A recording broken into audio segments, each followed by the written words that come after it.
Pessoal, estamos aqui com Daniele Callas para falar sobre coaching de saúde e bem-estar. Daniele fez a coordenação da nossa edição número 71, falando sobre coaching de saúde e bem-estar, e ela também é colunista dessa coluna que leva esse mesmo nome e que nos inspirou a fazer uma segunda edição falando sobre coaching de saúde e bem-estar, que já tínhamos feito uma edição alguns anos atrás, edição esta da qual Daniele também participou como autora. Então, seja bem-vinda ao nosso papo, Daniele. Obrigada, Luciana. Obrigada pelo convite.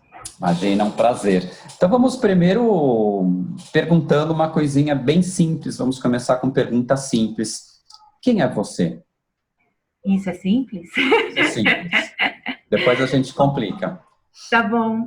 Bom, eu sou a Daniele, eu estou na área de saúde há 27 anos agora, já começo a perder um pouco a conta, sou apaixonada pela ética do cuidado e venho desenvolvendo a minha carreira em torno de perguntas e questionamentos sobre como a gente pode ajudar as pessoas que estão doentes ou as pessoas que desejam ter mais saúde e bem-estar a alcançarem seus objetivos, né?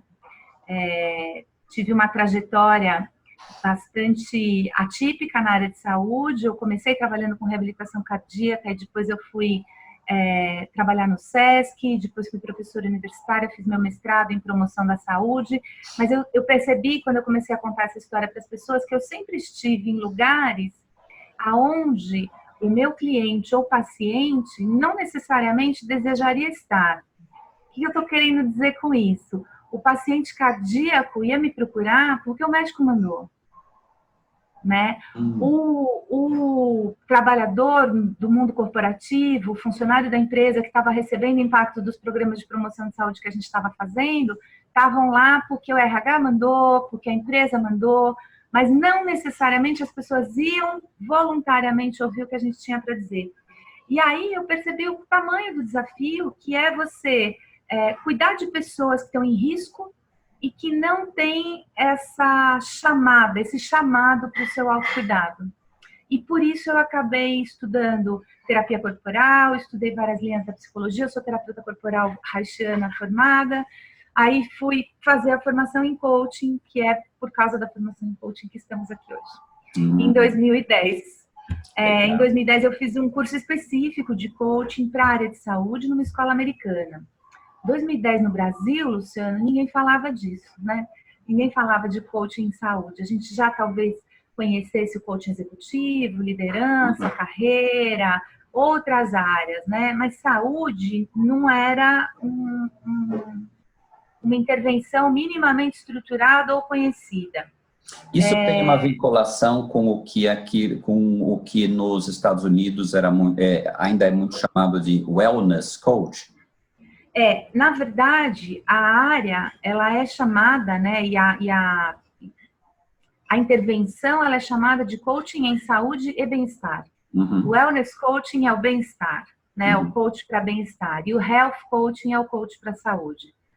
As escolas certificadoras americanas, quando formam nos cursos, elas podem dar o certificado de coaching em saúde ou de coaching em bem-estar, ou os dois. Regra geral, só tem os dois certificados quem tem background de formação anterior na área de saúde. Há um questionamento e uma reflexão crítica sobre formar coaches para atuar na área de saúde que não tenham graduação na área de saúde. Porque vão trabalhar com pessoas com doenças crônicas, com pessoas em risco, e entende-se que é necessário um conhecimento prévio da área de saúde, da área de doença, das diretrizes de saúde, para que a gente possa, ao conversar com os nossos pacientes em coaching, saber se eles estão se colocando em risco com as metas e com os projetos que eles estão desenvolvendo em função do perfil de saúde ou de doença que eles tenham. Legal. Você usou um termo aqui que eu achei lindo, ética do cuidado. Achei isso tão bonito, tão forte, né? E como você já começou a contar um pouquinho sobre coaching de saúde e bem-estar, eu queria que você desse uma explicação breve para os nossos assinantes e para quem nos segue sobre o que é coaching de saúde e bem-estar. Por que eu pergunto isso? Quando eu fiz, acho que a primeira postagem sobre esse dossiê, dessa nova edição, um dos comentários que eu vi no Facebook, lá na nossa página, foi a seguinte: mais uma moda do coaching, agora é saúde e bem-estar, já não bastava carreira, executivo e tanta coisa, mais uma moda. Então, eu queria que você esclarecesse isso. Não é mais uma moda, é uma coisa extremamente profunda e que, como você mesmo estava falando, para trabalhar em determinados níveis, você precisa ter uma formação específica, né? Uhum. Falo da ética do cuidar antes, Lu? Fiquei... À vontade. Enfim, só seguindo essa linha um pouco da formação, né? Depois de 2010, eu comecei a tentar trabalhar com coaching em saúde no Brasil e não tinha espaço. Né? Não tinha espaço, não tinha mercado, as pessoas não entendiam, e aí eu comecei a atender muitas pessoas pro bono para começar a educar as pessoas sobre o que era, para que eu aprendesse, porque a gente aprende praticando, né? E fui buscar as minhas supervisões e meus aprimoramentos na escola formadora que eu fiz. O que aconteceu em 2016, mais ou menos, e por que eu falo muito da ética do cuidado? Todos nós temos crises, né? Uhum. Todos nós temos momentos de crise. Em 2016 eu tive uma crise profissional muito interessante, num momento em que eu já estava atuando dentro de uma instituição hospitalar e estava prestes a viver uma nova mudança, né? Então eu estava super feliz porque a gente conseguiu colocar o coaching dentro de um hospital. Bárbaro. Mas, por circunstâncias da instituição, haveria uma movimentação e esse projeto ia se perder. E eu, no meio desse momento de, puxa, há 6 anos tentando fazer isso acontecer, e aí você toma um chacoalhão desse, eu fui fazer 2 formações. Eu fui fazer o curso do Fritjof Capra, de Pensamento Sistêmico, e eu fui fazer o curso de Teoria U com o Otto Scharmer no MOOC do EDX. E o Otto Scharmer, na Teoria U, ele pergunta pra gente o que você tem que deixar para trás, deixar ir, let it go, para o futuro emergir, para o novo emergir, né? E num dos exercícios desse curso, dessa formação, eu tive clareza do que tinha que acontecer, né? Eu recebi muito esse convite. E esse convite foi que durante aquele exercício eu percebi que o que estava morrendo para mim, o que não servia mais, era uma determinada maneira de trocar valor com o mundo. Como que eu vou trocar o meu valor com o mundo, meu valor pessoal, meu valor profissional? Isso estava morrendo, um jeito velho, um jeito antigo. E estava nascendo um jeito novo que era autorizado e permitido e me traria a realização na medida que ele estivesse ligado à ética do cuidado e à abundância. Então, houve nesse momento um comprometimento da Daniele em se envolver e se engajar em projetos que fossem ganha-ganha e que a humanização, o cuidado em saúde, a ética desse cuidado tivesse envolvido. Ali eu entendi que esse era o meu convite, aceitei o convite e de 2016 para cá, de onde quer que eu esteja operando conectada com isso, as coisas acontecem. É muito interessante, os projetos acontecem, as aulas são bárbaras, as trocas são valorosas, todo mundo cresce. E eu tenho sido muito grata por esse presente que eu tive em 2016. Então, ali, para mim, é um divisor de águas, porque naquele momento eu entendi de onde eu devia me posicionar para que as coisas pudessem florescer no meu caminho. Então, por isso que eu uso a ética do cuidado. E aí, falando, né, fazendo a ponte já para o coaching saúde e bem-estar, o coaching saúde e bem-estar, ele não é uma moda, né? A área de saúde, o ecossistema de saúde, ele é muito vinculado ao que a gente chama de baseado em evidência. O que é baseado em evidência? São intervenções que já foram testadas em diversas amostras populacionais e que têm um resultado semelhante, portanto, pode-se dizer, de maneira generalizada, que aquela intervenção é efetiva para um determinado tratamento, para uma determinada doença, para um tratamento de cura. O coaching em saúde, em 2010, sofreu uma definição e uma intervenção de um organismo internacional, que é o Consórcio Internacional de Coaches em Saúde e Bem-Estar, que foi formado em 2010. A partir desse momento, esse consórcio começou a provocar inúmeros encontros com stakeholders nos Estados Unidos, e com um grande número de pessoas, abrindo um debate público, publicando coisas em revistas científicas e pedindo para as pessoas responderem aquelas coisas que eles estavam publicando, para que de alguma forma se criasse um consenso sobre o que a gente está falando, um design dessa intervenção, como essa intervenção acontece, quais as competências que um profissional que vai atuar com isso tem que ter, né? Eles chamam isso de Job Task Analysis. E a partir desse momento, né, 2, 3 anos depois que o consórcio havia sido formado, já teve a primeira publicação científica dando esse olhar sobre o escopo de intervenção. Então, ali, publicamente, houve uma diretriz internacional. Coaching de saúde é uma intervenção que acontece por tempo determinado, entre 6 a 12 sessões, centrada na pessoa, para que essa pessoa alcance e desenvolva recursos para o seu autocuidado, para a sua gestão da sua saúde, da sua doença crônica e para a melhora da sua saúde e do seu bem-estar. Então, o coaching de saúde não é que a gente está trabalhando coaching executivo para profissionais de saúde, ou coaching de carreira para profissionais de saúde. Não, a gente está falando de pessoas que são formadas para trabalhar ou com pessoas doentes, ou pessoas com risco em saúde, ou com pessoas que não estão doentes, não têm risco, mas querem se alimentar melhor, querem dormir melhor, querem se engajar em atividade física e não sabem necessariamente como começar ou por onde começar. Então, é desse escopo de intervenção que a gente está falando, né? Centrada na pessoa, com metas autodeterminadas pelo cliente, com um tempo determinado, em que a gente vai atuar como um facilitador, como um parceiro desse cliente, para que ele alcance as metas desejadas no desenho de projeto que ele fizer com a gente. Acho que o mais importante eu falei. Tá. Deixa eu trazer duas situações. Então, aqui eu vou fazer o papel de quem não conhece nada da área e que está querendo saber um pouco mais. Então, deixa eu trazer situações. Uma situação seria de uma pessoa que ela tem obesidade e ela quer fazer uma mudança na sua qualidade de vida, mas ela nunca conseguiu, ela faz aquele efeito sanfona, passa por 1000 regimes da lua, do chocolate e por aí vai, e ela viu que isso não funciona e ela procura uma ajuda específica. Esse seria o caso A.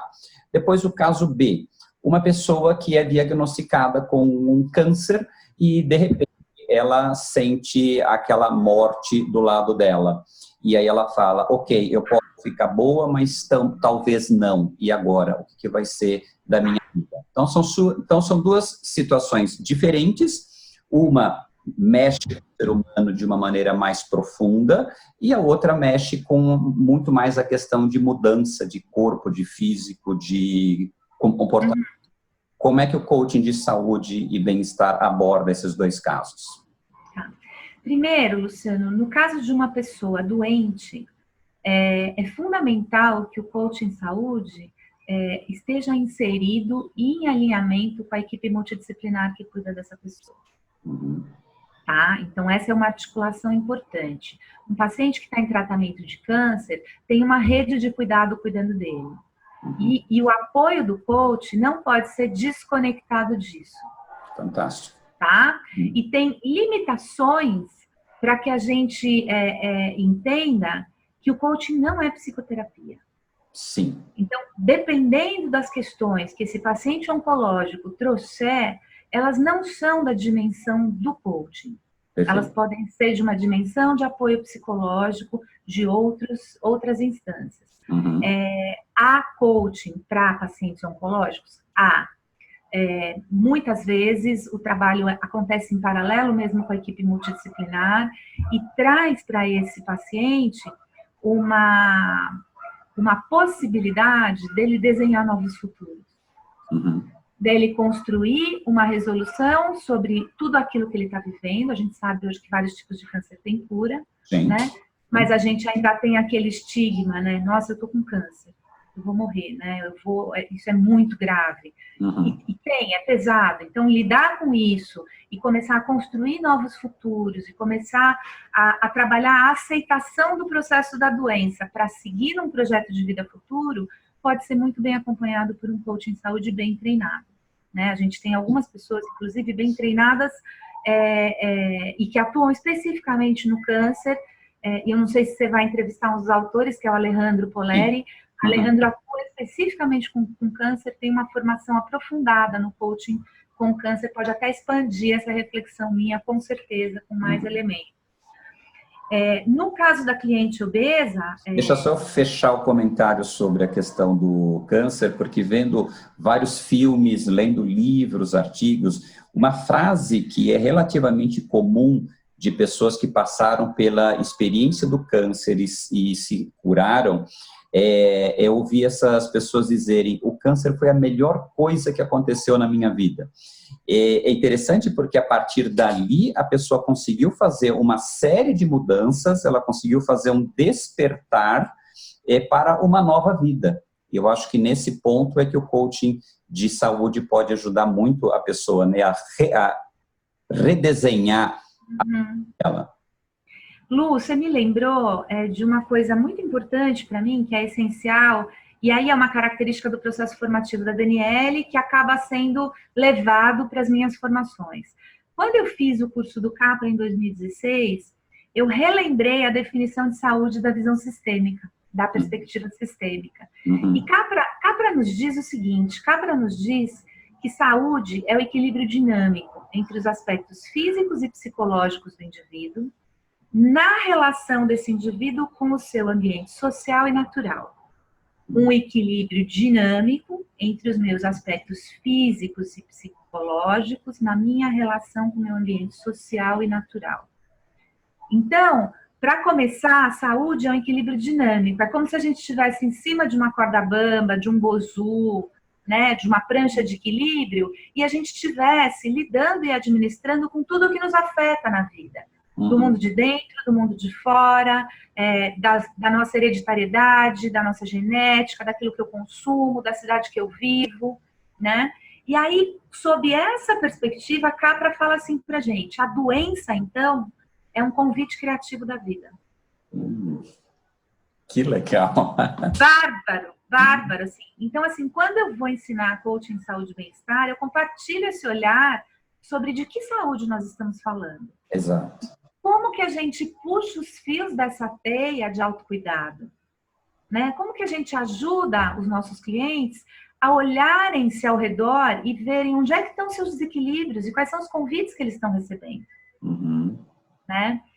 Tem um livro belíssimo da Sophie Savage. Sophie Savage é uma paciente de câncer, é uma inglesa, se eu não estou enganada, e ela foi diagnosticada lá para 2013 com câncer metastático, nível 4, ela tinha tumores pelo corpo inteiro.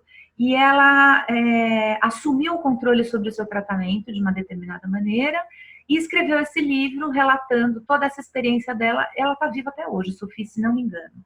Mas, o livro dela foi publicado alguns anos depois disso e ela não tinha expectativa de vida longa. Ela foi entrando em remissão, tumor a tumor. E uma das coisas que eu aprendi com a Sophie no livro dela foi que, duas, na verdade, que eu acho que são super importantes. Primeiro, ela diz que imediatamente, ou quase que imediatamente, ela pôde aceitar que ela tinha câncer. Então, o processo de aceitação dela foi muito rápido. Na medida que a gente reconhece algo, a gente pode gerenciar, a gente pode lidar. Enquanto a gente fica negando, a gente não consegue dar conta. Né? Então, ela ganhou tempo na aceitação. Isso foi muito rápido.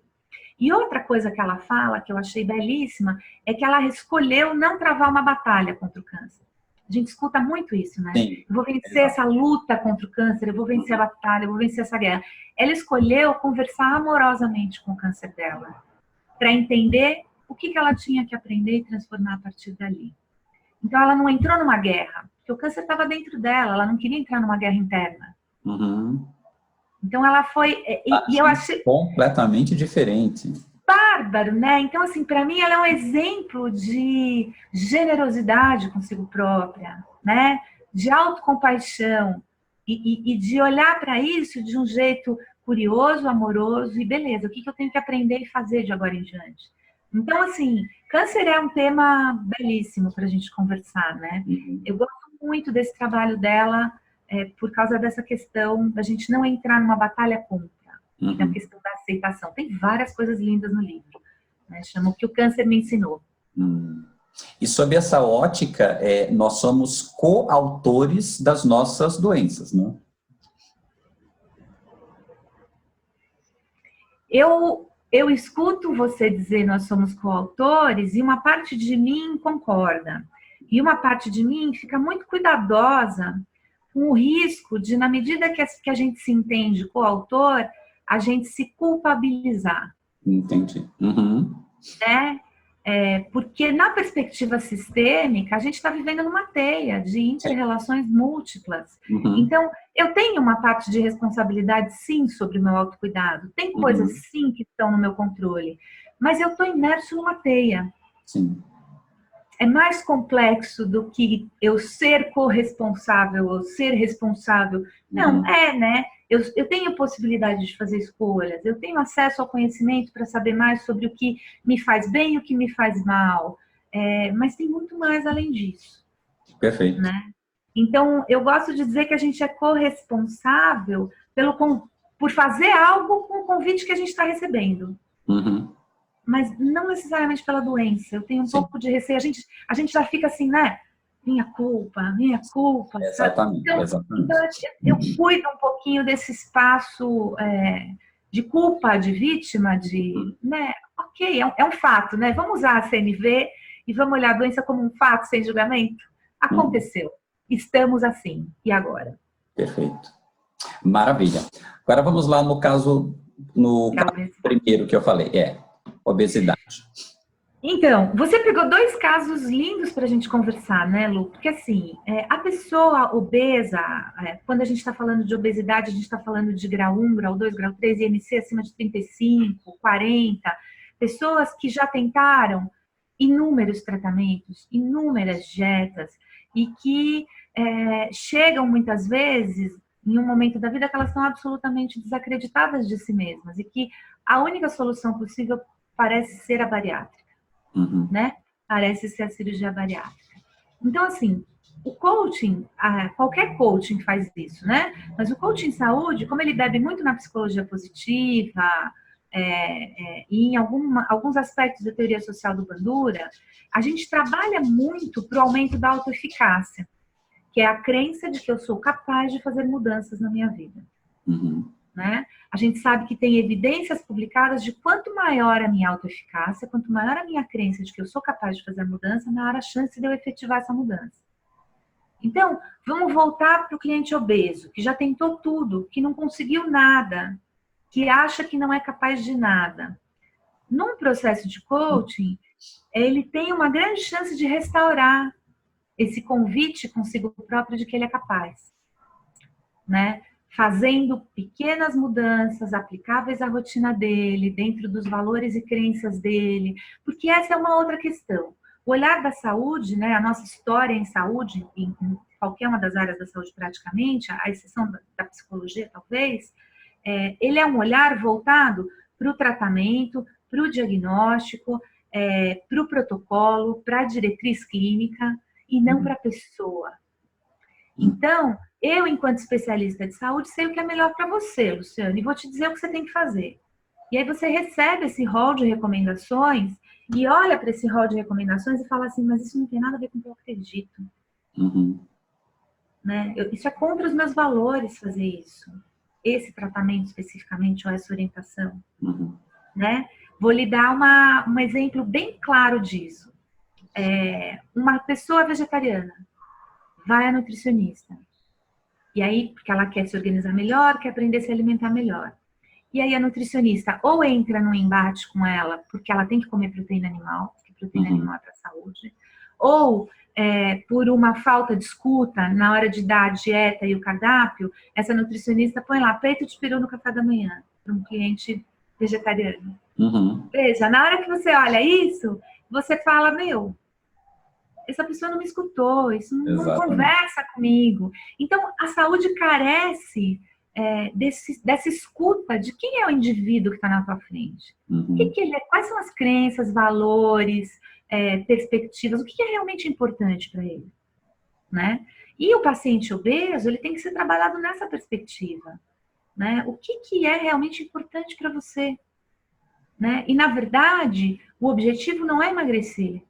O objetivo é realizar teus sonhos. Uhum. Que a obesidade hoje pode ser uma barreira, né? Então, a gente, às vezes, eu já trabalhei com executivo workaholic, né?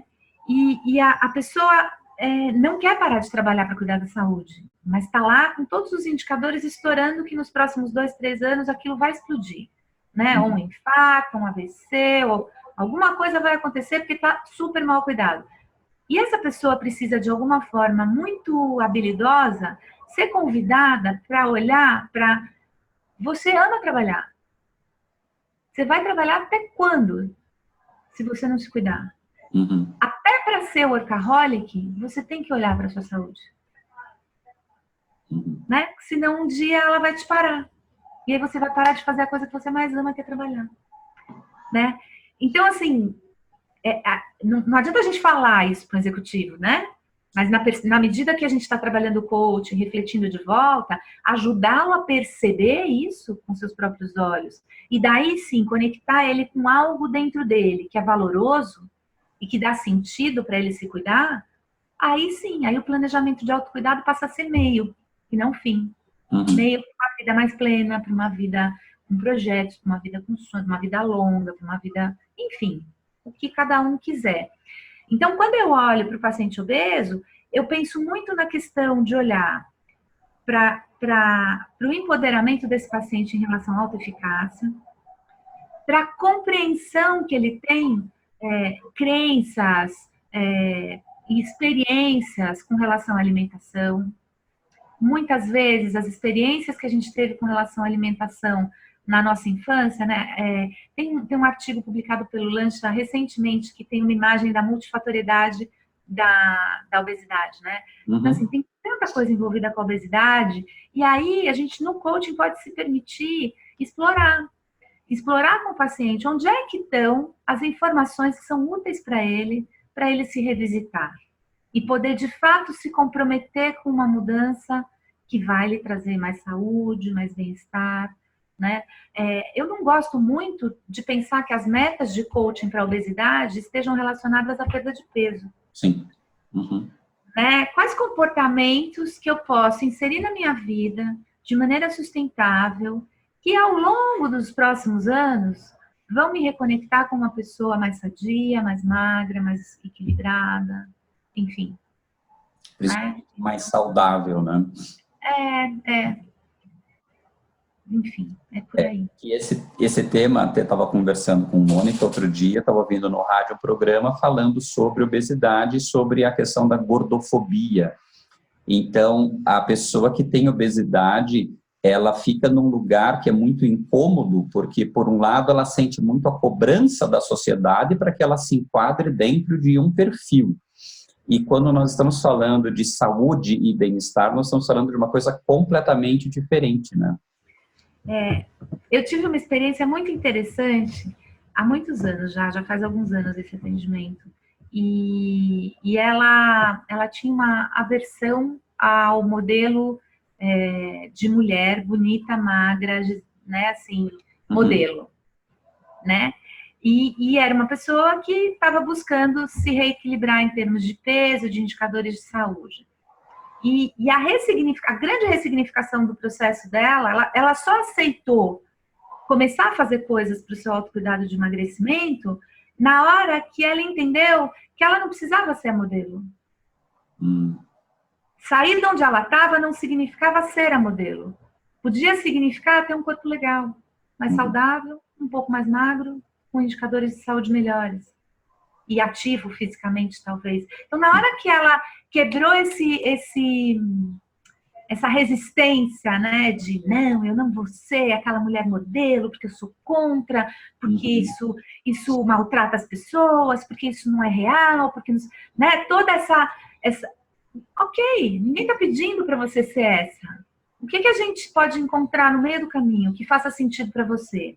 Porque o que você está vindo buscar aqui é saúde, é mais bem-estar, é diminuir sua glicemia, diminuir seu colesterol. Ninguém aqui está buscando a passarela, nem eu, nem você.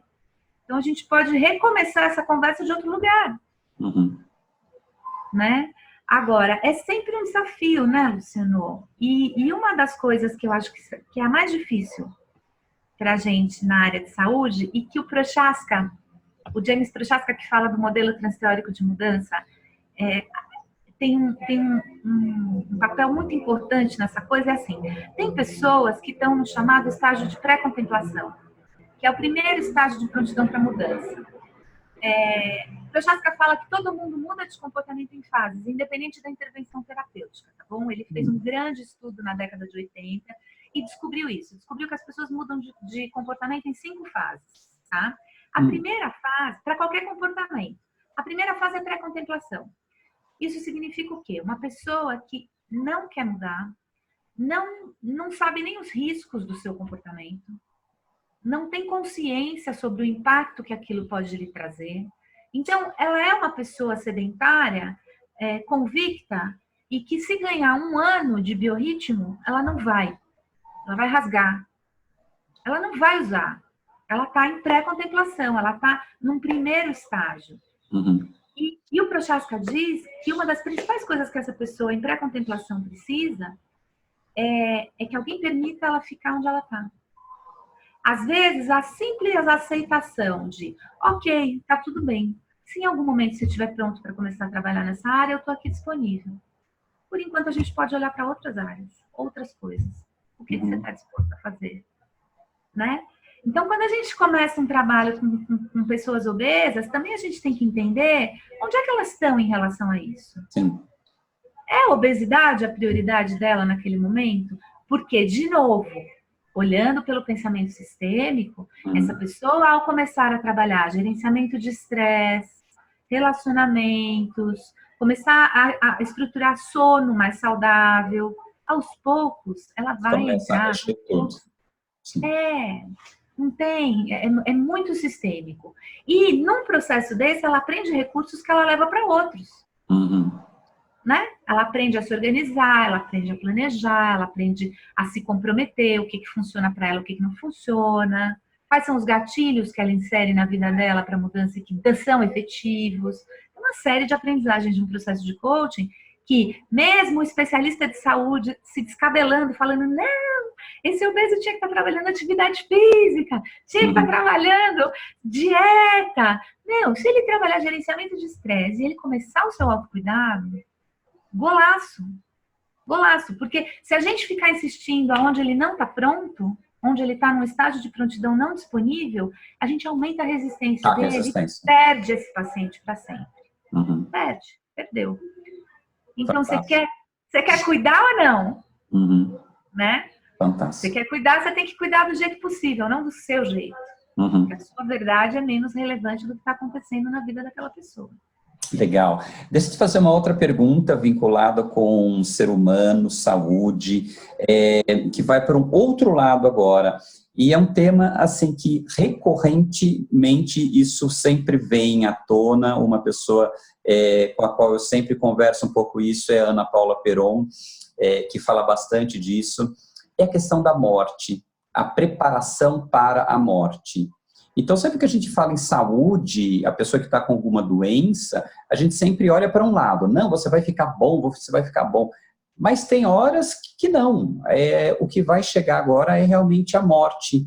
E tem aparecido cada vez mais programas e pesquisas nesse sentido de ajudar a pessoa, ensinar a pessoa a conviver com isso e se preparar para a morte.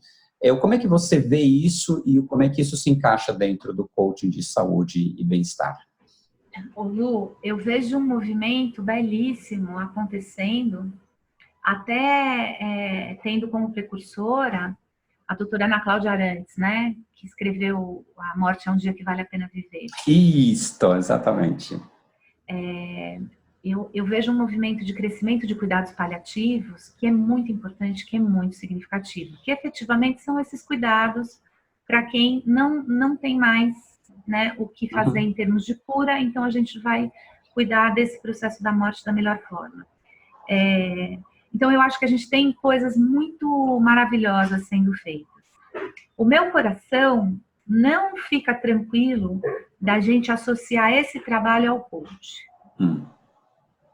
Hoje, eu não tenho tranquilidade nem conforto de dizer para você que um coach em saúde e bem-estar, mesmo que muito bem treinado, esteja preparado para trabalhar com o momento da morte. Né? Existem formações para isso, a psicologia cuida disso com maestria, né? Então, um bom psicólogo treinado em cuidados paliativos vai ajudar muito mais, provavelmente, esse paciente do que um coach. Fantástico. Na minha percepção, tá bom? Talvez Sim. existam outras abordagens de coaching no mercado, até eventualmente que eu desconheça, e que possam ter uma preparação para isso. Eu não vejo nas publicações científicas de coaching em saúde, nos estudos que têm saído, no posicionamento do consórcio, eu não vejo o tema da morte sendo discutido dentro do coaching. Perfeito. Adorei essa sua abordagem, principalmente porque ela traz a questão da responsabilidade no meu atuar.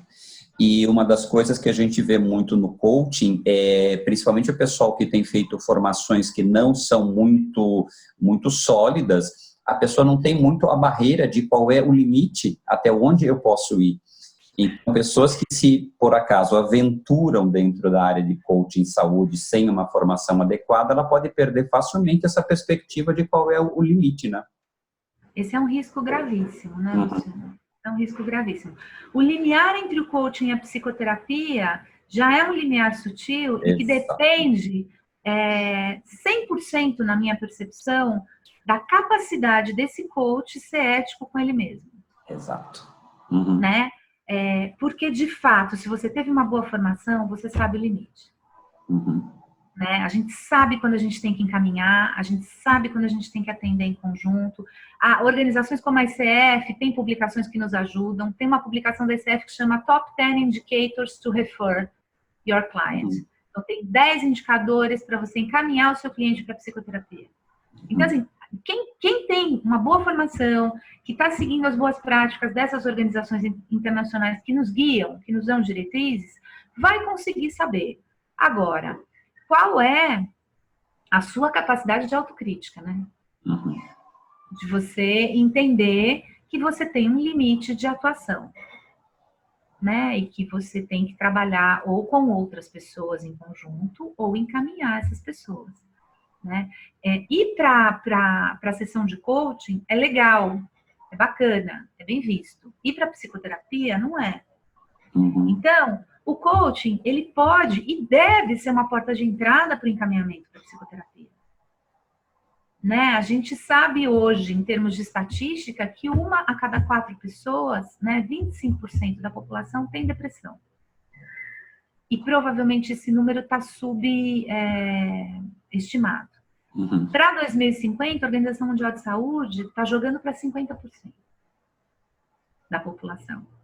Então, pense, uma pessoa deprimida, ela não é um cliente de coaching. Ela não é um cliente de coaching. Ela pode até fazer coaching se ela estiver em psicoterapia e se ela estiver medicada adequadamente. Senão, a gente vai prejudicar mais essa pessoa do que ajudar. Exato. Né? A intervenção de coaching não é a melhor intervenção para ela. Então, a gente tem que ter esse respeito e essa ética. Né? E nos cursos de formação que eu coordeno, eu falo muito sobre isso. Né? Qual que é o nosso limite? Qual que é o contrato que você vai estabelecer com o teu cliente? O que está dentro do teu escopo de formação? Porque também, quando você faz uma formação em coaching, você está somando aquela formação a todo o seu background. Qual que é seu background? O que teu background mais a formação de coaching te dá segurança de atender e de acolher? Né? Então, assim, é muito importante a gente falar sobre isso. É muito importante. Maravilha. Fala rapidinho sobre a formação que você está coordenando. Bom, eu tenho 2 formações E tem mais uma novidade para contar.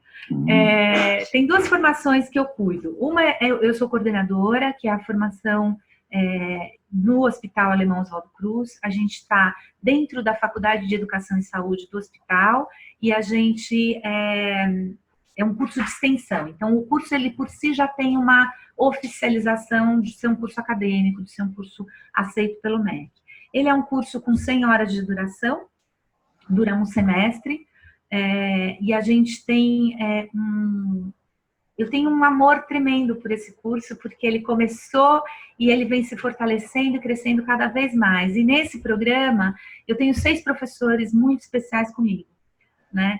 Ele é um curso que você vai aprender as abordagens teóricas que subsidiam o coaching em saúde, e aí eu estou falando da psicologia positiva, da comunicação não violenta, da cognitivo-comportamental aplicada ao coaching, da entrevista motivacional, do modelo transteórico de mudança, todas as abordagens teóricas que subsidiam aí a nossa caixa de ferramentas, mas toda a estruturação de condução e prática de sessão do coaching em saúde já de acordo com o consórcio internacional, de acordo com as diretrizes do consórcio internacional. Durante o curso, eles têm que atender cliente, eles recebem supervisão em sala, eles têm que... eles têm um trabalho de autotrios, então eles fazem o processo de coaching para eles mesmos, entre eles. Eu também não acredito que a gente não entrega aquilo que a gente não vive. Exato. Então, minimamente, eu tenho que passar por um processo de coaching, mesmo que seja por pares, né, para que eu possa atender uma pessoa. E ao longo desse semestre, a gente tem um desenvolvimento do que eu chamo de protocolos, né? Em saúde, a gente atua muito com diretrizes, guidelines. Então, assim, como é que a gente estrutura um começo, meio e fim de um protocolo que vai trabalhar com pacientes de câncer? Como é que a gente estrutura começo, meio e fim de um protocolo que a gente vai trabalhar pacientes obesos, pacientes cardiovasculares? Porque tem particularidades diferentes, tem avaliações diferentes que eu faço, tem conteúdos diferentes que podem ser trazidos para esse processo, né? Então, o curso, ele contempla abordagens teóricas, a formação, a transformação pessoal a partir do processo de auto-coaching, a prática pro bono supervisionada em sala de aula e o desenvolvimento dos protocolos. Então, ele é um curso que, assim, é muito rico. E a gente tem vários depoimentos, inclusive em vídeos gravados, que, para minha surpresa, eu achando que eu estava formando super coaches, né? E quase 100% das pessoas, quando dão depoimento, elas dão um depoimento da transformação pessoal que o curso trouxe para elas. Exatamente. Né? Então, é muito gostoso de ver isso, porque as pessoas, de fato, saem com recursos e recursos vividos à flor da pele. Então, esse é o curso do Hospital Alemão Oswaldo Cruz, da Faculdade de Educação e Saúde. Já está aberta a inscrição para a turma do segundo semestre, que começa já 2 de agosto. Tem um curso que eu co-coordeno com a Floriane. A Floriane é uma portuguesa, vive em Lisboa, e a gente começou essa formação em Lisboa em 2017, a gente formou a primeira turma, formamos a segunda turma, estamos formando a segunda turma agora, a parte presencial foi em fevereiro. Ele é um curso que acontece num formato um pouco diferente, ele tem uma semana de imersão, e depois ele segue 4 meses com acompanhamento por webconference, supervisão, material de estudo, algumas avaliações teóricas, ele tem um pouco de uma outra metodologia. E em Portugal, algumas carreiras, elas têm que acumular créditos educacionais para revalidar seus diplomas. Então, o nosso curso está estruturado dentro de uma escola certificadora, que é a Sapienta. Então, é uma certificação em Health e Wellness Coaching, que acontece em Portugal, pela Escola Sapienta, com a coordenação da Floriane e comigo. Esse é o segundo curso. Recentemente você esteve lá, né? Que eu vi você estava com o Paulo Ehrlich, né? Me hospedou. Que delícia. Me hospedou na casa dele, foi uma delícia. Eu falei com ele, falei, nossa, fiquei morrendo de inveja de vocês lá, passeando e trabalhando. Muito bom. A próxima turma é em outubro, lá. E tem uma novidade, tem uma especialização, um curso de especialização 360 horas, uma pós-graduação lato sensu, abrindo inscrições daqui a pouco na Universidade de São Paulo, de coaching, saúde e bem-estar. Legal. Então, esse é um projeto em parceria com a Luciana Lancha, com o Antônio Herbert Lancha, que por acaso é meu orientador, por acaso não, né? Não por acaso é meu orientador de doutorado. Uhum. Então, a gente está com um projeto também muito interessante de levar a discussão do coaching para dentro da universidade e começar a produzir dados de publicações científicas brasileiros nacionais aqui, para a gente reforçar mais ainda a evidência do que a gente está fazendo. Maravilha. E os dois que também escreveram nesse nosso dossiê. Isso. Muito bom, pessoal. Depois de tudo isso, eu acho que aumentou um pouco a vontade, o apetite para ler esse dossiê na íntegra, que ele está extremamente rico e despertar o interesse por conhecer um pouco mais essa área que é tão bonita, que é tão linda, que eu acordei para ela lá no comecinho, quando eu comecei a mexer com um coaching, já apareceu para mim essa coisa do coaching de saúde e bem-estar como algo extremamente profundo e que merecia uma atenção muito bem dada. Por isso, agora, essa segunda edição falando sobre esse tema, e fico muito feliz que ele tenha tido a sua coordenação, que ficou lindo e maravilhoso. Lu, obrigada, viu? Obrigada pelo convite. Imagina. Obrigada pelo convite.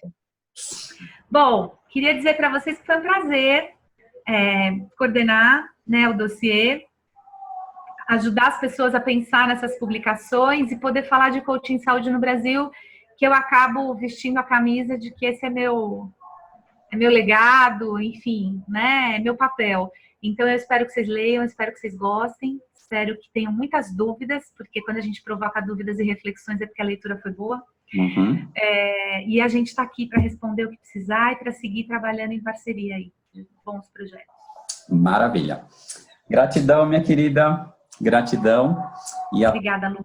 Breve presencialmente, tá bom? Combinado. Grande beijo. Beijo. Tchau. Tchau.